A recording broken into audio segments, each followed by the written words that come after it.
lieu d'instaurer des rappels de vaccins. Exemple avec Israël qui a décidé de faire marche arrière et de suspendre cette fameuse quatrième dose jusqu'à nouvel ordre. On va en parler avec Miki Attal. Bienvenue si vous nous rejoignez puisque vous nous rejoignez sur LCI. Vous êtes co-gérant de centre de vaccination.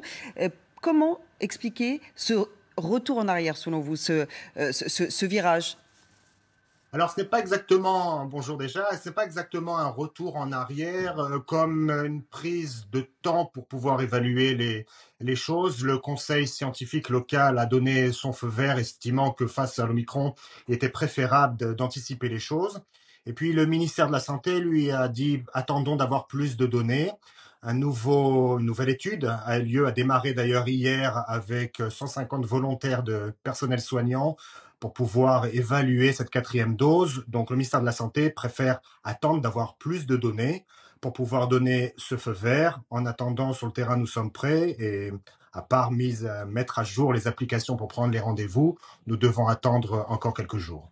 Comment avait réagi la population à l'annonce de l'instauration de cette quatrième dose, justement? Est-ce que vous avez senti les Israéliens réceptifs, en tous les cas prêts à se faire vacciner une quatrième fois? Alors écoutez, une certaine lassitude, je pense que comme un peu partout dans le monde, et de se dire qu'on attendait que cette dose booster à troisième serait peut-être la dernière. Et puis quand même une crainte de l'autre côté avec la vague Omicron qui démarre tout juste en Israël, qui n'est pas dans les mêmes dimensions que ce qu'on en voit en France ou en Europe. Je pense que lorsque la vague sera plus importante en Israël, l'effet d'urgence fera que les personnes âgées, puisque ce sont surtout celles qui devraient être ciblées au-dessus de 60 ou peut-être même 70 ans, fera que la mobilisation sera peut-être plus compréhensible par l'ensemble de la population. Selon vous, cette lassitude des Israéliens que vous venez d'évoquer, est-ce qu'elle a contribué à la suspension de cette quatrième dose? Non, je ne pense pas. Elle est simplement mise en arrêt. Je ne pense pas que ça vienne d'une situation d'opinion publique. Simplement que le conseil scientifique qui a voulu voir plutôt une gestion de risque, hein, nous sommes en terrain totalement inconnu, a proposé cette quatrième dose au ministère de la Santé. Le ministère de la Santé a dit oui, mais attendons, il se peut que ça commence déjà peut-être la semaine prochaine, nous ne savons pas. Le ministère de la Santé préfère prendre les choses de façon un peu plus lentement et attendre de voir les résultats de cette nouvelle étude qui a débuté donc hier, qui devrait d'ailleurs être donner ses conclusions d'ici une dizaine de jours. Est-ce qu'on pourrait déjà en conclure que le variant Omicron est moins dangereux que le variant Delta, voire qu'on ne fait même plus face à la même maladie? Oui et non, c'est-à-dire qu'on on voit déjà avec les études qui sont faites en Angleterre, au Danemark et en Afrique du Sud que il se peut que les cas soient moins graves et que le nombre d'hospitalisations augmente moins que ce que l'on pensait avec le Delta. Mais attention, il y a la loi des grands nombres. Plus le nombre, la population est infectée, et plus malgré tout, on risque de voir une augmentation du nombre de personnes hospitalisées. N'oublions pas non plus qu'il y a dans le monde une augmentation de 6% des cas d'enfants hospitalisés. Cela inquiète énormément. Et puis arrive tout à l'heure, dans quelques heures, en Israël, le premier chargement de Paxlovid, ce fameux médicament Pfizer, qui pourrait changer peut-être un petit peu la donne stratégique vis-à-vis de cette vague Omicron. Elle est destinée, cette pilule, à certains patients. Elle ne remplacera pas le vaccin. Alors, on a des nouvelles en provenance du Royaume-Uni qui sont plutôt encourageantes. On sait que les hôpitaux aujourd'hui ne sont pas saturés. Pourtant, le pays était le premier à voir arriver le variant Omicron chez lui. Est-ce que ça aussi, ce sont des données qui vous encouragent à finalement instaurer une immunité collective et à ne pas multiplier les doses à l'encontre de la population? Alors, je pense qu'il est encore c'est un peu trop rapide de prendre ce genre de conclusion. C'est vrai que, comme je vous l'ai dit, au niveau individuel, les personnes qui ont 3 doses sont beaucoup plus protégées vis-à-vis de l'Omicron. En tout cas, développent des symptômes un peu moins graves que ce qu'on connaissait dans le passé. Mais malgré tout, une fois de plus, la loi des grands nombres fait que le risque d'hospitalisation risque d'augmenter un peu plus tard, avec le nombre croissant de personnes infectées. Donc je vous dirais qu'un optimisme, oui, mais malgré tout, en étant prudent parce que, comme on dit ici, l'optimisme n'est pas un plan de travail. Merci beaucoup. Merci Miki Attal d'avoir été en direct sur LCI. Alors on va Edouard Obadia, on vient d'entendre ces nouvelles d'Israël plutôt encourageantes avec finalement cette 4e dose qui est suspendue. Il y a aussi ces nouvelles de Grande-Bretagne qui nous disent que les hôpitaux ne sont pas saturés. Est-ce de bonnes nouvelles en tous les cas? Est-ce que ça veut dire qu'il faut rester optimiste? Concernant cette 4e dose, ça n'était absolument pas envisagé dans l'immédiat sur notre pays. On est encore sur la 3e dose. Il faut poursuivre les vaccinations de ceux qui n'ont pas eu encore leur schéma à 3 doses, parce que c'est avec 3 doses qu'on est pleinement protégé des formes sévères, notamment du variant Delta, mais possiblement aussi de Omicron. Donc, il faut continuer sur cette 3e dose en France. Maintenant, l'optimisme, oui, tant mieux si le futur nous montre que les chiffres en Angleterre ne sont pas ce que l'on imaginait compte tenu du nombre de contaminations, ça sera parfait. Maintenant, il faut rester prudent. Mécaniquement, comme l'a dit notre collègue israélien, mécaniquement, l'augmentation du nombre de cas risque de faire monter le nombre de cas sévères par le nombre de personnes atteintes. Si ce n'est pas le cas, tant mieux, mais il faut rester vigilant. Donc je pense que nous n'avons pas encore toutes les données pour être totalement serein. Malgré tout, c'est quand même mieux de savoir que ça se passe bien plutôt que les choses flambent. Voilà, ça se passe plutôt bien du côté du Royaume-Uni et Israël, en tous les cas, qui suspend cette 4e dose. Mais le ton n'était pas le même, en tous les cas, du côté d'Olivier Véran et des autorités sanitaires françaises. On peut même parler d'un ton grave, d'une sémantique catastrophiste. Écoutez. Vu les chiffres que nous enregistrons depuis quelques jours dans notre pays, j'aurais tendance à parler de raz-de-marée, s'agissant du variant Omicron. Les chiffres qui seront publiés ce soir par Santé publique France montrent l'augmentation continuelle du nombre de contaminations dans notre pays. Ce sont des chiffres qui donnent le vertige. Une nouvelle tempête se prépare. Omicron est en train de devenir ou est déjà devenu dominant dans plusieurs pays, notamment au Danemark, au Portugal et au Royaume-Uni, où son nombre double tous les 1 jour et demi à 3 jours, générant des taux de transmission jamais vus auparavant. Alors, a-t-il raison, Olivier Véran? On l'a vu extrêmement ferme, extrêmement sévère à l'encontre de ceux qui restent réticents à la vaccination. A-t-il raison d'utiliser des mots aussi forts?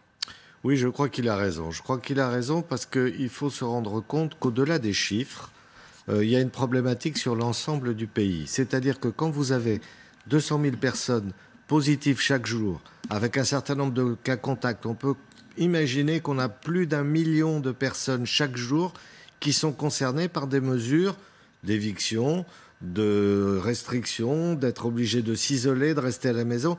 Donc, non seulement pour les hôpitaux, mais pour l'ensemble du pays, que ce soit les transports, que ce soit l'économie, que ce soit la vie sociale, ça risque d'être extrêmement compliqué juste par le nombre de personnes contaminées et qui seraient obligées de s'isoler. Donc cet aspect seul, déjà à lui, est inquiétant. Alors évidemment, il y a la problématique sanitaire dont on a parlé derrière, qui est incertaine pour l'instant, mais avec un hôpital extrêmement sous tension depuis des semaines et des semaines, qui verrait mal arriver encore un afflux de formes sévères. Donc oui, je crois que les informations et les données transmises par le ministre hier sont transmises avec le bon ton. Vous ne passerez pas entre les gouttes, a même prévenu le ministre de la Santé. Ça aussi, c'est une phrase forte, voire presque menaçante. Oui, c'est une phrase forte, mais qui a, je dirais, son petit bémol. Parce que certes, on entend le ministre de la Santé hausser le ton en quelque sorte et dire, voilà, vous ne passerez pas à travers les gouttes, pas à travers les mailles du filet. On avait compris que la contrainte était mise sur les non-vaccinés. Et quand, au final, quelques heures après, on vous dit, par exemple à Paris, mais c'est le cas dans d'autres départements en France, bah tiens, le port du masque redevient obligatoire en extérieur pour tout le monde. Juste, simplement, en réfléchissant, on se dit, ah ben voilà, on croyait que ça tomberait pas sur nous, moi j'ai fait mes 3 doses, je suis vacciné, et puis là, arrive quelque chose que je dois supporter, moi, portant le masque, alors qu'on m'avait dit que si j'avais tout bien fait, hop, je serais mis, je dirais pas ça. il y a quand même un effort de pédagogie et de compréhension qu'il va falloir faire. Parce que entre les mots, et qui sont... C'est pas remettre en cause ce que dit le ministre de la Santé, parce que c'est juste, il y a une situation, elle est là, elle est critique. Il y a des faits qui sont posés. Mais en même temps, voilà, vous avez ces mesures qui arrivent immédiatement. En même temps, le Premier ministre vous parle des jauges et vous dit ça sera comme ça. Hop, il y a le travail parlementaire. C'est normal, ça se fait comme ça. Mais on voit que la situation n'est pas normale. Et donc, toutes ces informations qui arrivent en même temps, toutes ces mesures qui peuvent paraître contradictoires, parce que ce qui est important en politique, c'est pas seulement de mettre un certain nombre de mesures, c'est le ressenti, le sentiment qui est donné avec cette fameuse notion d'acceptabilité. Et c'est ça le danger aujourd'hui, que finalement, on se dise moi j'en ai marre, j'ai tout suivi, et c'est encore vers moi qu'on vient faire porter un certain nombre de mesures. C'est ça le gros risque de l'exécutif. Merci Julien. Alors Olivier Véran présenté hier en commission des lois le texte concernant le pass vaccinal. Et c'est dans ce contexte sanitaire particulier, extrêmement tendu, que certains élus ont reçu des menaces et puis ont été intimidés ces derniers jours. C'est le cas notamment du député Pascal Bois, député LREM de l'Oise, qu'on va retrouver en direct. Merci d'être avec nous sur LCI. Je rappelle, juste pour... planter le décor, que votre garage a été incendié avec, là aussi, des menaces. Oui, merci à vous. Oui, en effet, je confirme, dans la nuit de mardi à mercredi, j'ai fait l'objet, en effet, de ce qu'on pourrait qualifier presque d'attentat, en tout cas d'acte criminel, que d'avoir, en effet, a priori... mis un pneu enflammé sous ma voiture et naturellement la voiture s'est enflammée et puis le bâtiment qui l'abrite et le garage. Voilà. Comptez-vous porter plainte? Quelle est la prochaine démarche que vous allez effectuer? Et puis, que pensez-vous de la réaction de Gérald Darmanin qui demande au préfet justement de surveiller plus étroitement les permanences politiques qui pourraient être menacées? Bien évidemment, oui, j'ai porté plainte. D'ailleurs, il faut le faire pour les démarches administratives, pour l'aspect assurantiel, mais aussi, bien évidemment, parce que ce sont des actes qui ne doivent pas rester aussi impunis. Ça a été souvent justement reproché par certains de mes collègues qui ont déjà pâti de types de problèmes à leur permanence et de dire après, en revanche, ça ne suit pas forcément, ça reste dans l'impunité, avec le risque de banalisation, bien évidemment, du sujet. Après, sur ce que Gérald Darmanin, que je remercie d'ailleurs pour avoir m'envoyé un message, et puis par un tweet aussi de soutien qu'il a pu exprimer, je sais qu'il a diligenté en effet, et qu'il envoie ce qu'on appelle un télégramme à tous les préfets pour accentuer naturellement la protection des parlementaires en général. Et c'est naturellement qu'une bonne chose, parce qu'on sent qu'il y a une tension actuellement par rapport à ce texte de loi qui va arriver la semaine prochaine. Pascal Bois, hier, Yaël Braun-Pivet, la présidente de la commission des lois, a dénoncé tout simplement une mise en danger de la démocratie. Avez-vous l'impression que la défiance à l'égard de certains élus, de certains parlementaires est montée d'un cran ? Oui, tout à fait. Il y a un côté assez exacerbé par certains et qui mettent à mal naturellement les règles de notre République, les règles de la démocratie, les règles du vivre ensemble, les règles du respect de l'expression à travers les urnes, à travers le vote, et qui veulent continuellement, comme j'ai souvent dit d'ailleurs, refaire le match. Moi, vous savez, je suis dans la politique depuis 30 ans, je n'ai pas toujours fait partie de la majorité. Mais il y a un moment, il faut être légitimiste. Et être légitimiste n'écarte pas le fait aussi d'être dans le débat.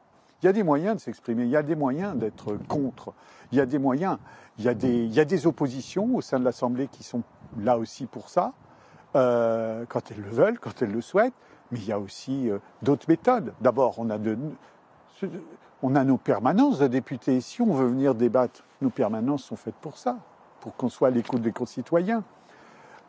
Il y a des méthodes pétitionnaires, il y a les syndicats, il y a des associations d'organisations collectives à travers, pourquoi pas, un sujet qui peut être porté. Merci mais beaucoup. pas par des actes comme ceux là de quelque part de lâcheté et complètement irresponsable que d'enclencher un acte comme ça sans même se demander l'habitation qui est derrière, combien il y a de personnes dedans, des enfants, des personnes âgées, voilà. Bon, chez moi, ça allait, ce soir-là, nous étions que ma femme et moi. Mais j'aurais très bien pu aussi avoir des amis, voilà, et avec la météo qu'il y avait, le vent aurait pu gagner la maison.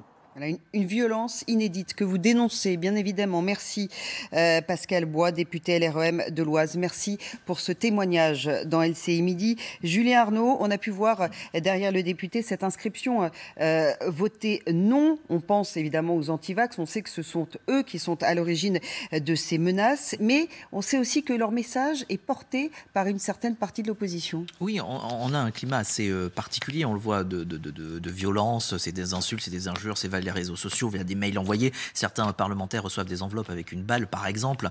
Là, on voit un incendie, c'est pas le premier. Il y a déjà eu des députés qui ont eu à subir ça. Les permanences, on se rappelle, qui avaient été visées lors de la réforme des retraites avec les différentes manifestations. Et oui, vous avez aussi un certain nombre d'oppositions. Alors, c'est des responsables, ils sont dits responsables politiques, ils ne sont pas forcément plus représentés à l'Assemblée nationale, qui peuvent être en dehors. Et certains, en tout cas, vont saisir le discours qu'ils portent. Alors, ce ne sont pas forcément, je dirais, les femmes ou les hommes politiques qui disent un certain nombre de choses, mais ce qui sont récupérés ensuite du côté de ceux qui les suivent et qui, eux, vont se dire, bah voilà, on y va. Mais non, parce qu'il ne faut pas se dire que ce qui se passe, c'est normal. Oh, c'est un comme ça, c'est pas grave. Non, il ne faut pas s'habituer. Le gros risque et le danger dans cette démocratie, dans la démocratie, c'est de s'habituer à ce genre de violence. C'est non, il faut poursuivre les auteurs de ces faits et ça doit être combattu par tous les bords politiques aujourd'hui, surtout quand on voit que ça avance et arrive une nouvelle séquence électorale. Je dirais que ça devient inquiétant. Merci beaucoup Julien pour cette analyse. Merci également à vous, Edouard Obadia, d'avoir été sur ce plateau. Merci.